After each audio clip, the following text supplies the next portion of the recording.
Ed Husain was a teenage Muslim growing up in England when he became radicalized himself in the early 1990s while in college. He is now a senior adjunct fellow at the Council on Foreign Relations, specializing in Middle Eastern affairs. Ed, very good to have you on today. Jim, thank you for having me. Ed, in light of your own experience, but also your studies, can you describe how someone who grows up in the West can become enthralled with an extremist cause, with jihad?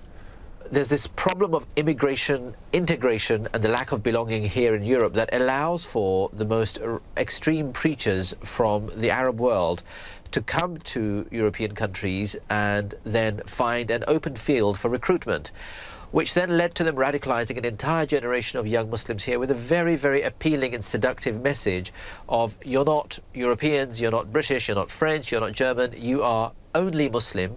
Your allegiance is not to your country and your fellow citizens, but to a global Muslim community.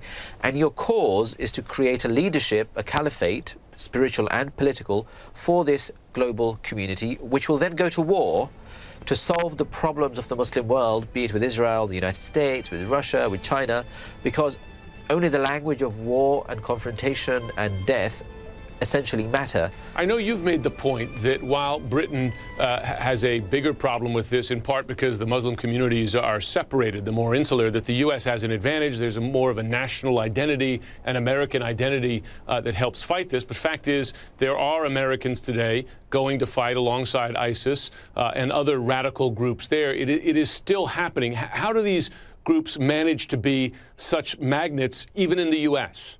What we're seeing is converts, newcomers to Islam, or recent immigrants coming into the country who feel that same pang that people here feel, a sense of rejection, or petty criminals, or exposure in prisons or online on university campuses. So you can identify 3 or 4 arenas of action where these people are drawn in. Vulnerable minds or criminal minds. What they are not are fully adjusted, integrated individuals who have a good sense of scripture. In other words, religious literacy often helps defeat religious illiteracy and religious radicalization. Now you, in effect, self-de-radicalized. You made the decision to leave a radical Muslim movement. What made the difference for you? My own family, my parents, my brothers, my sisters were critical in constantly criticizing and rejecting my form of activism.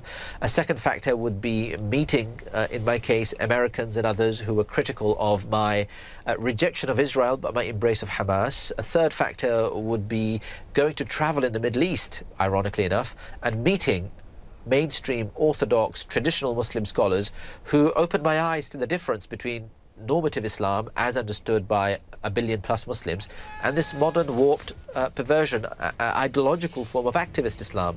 Do you think that the US, that the West is doing enough to help stop this this pipeline of young Muslim men from Europe and the US to these groups? Are they doing it smartly, and can they do it successfully?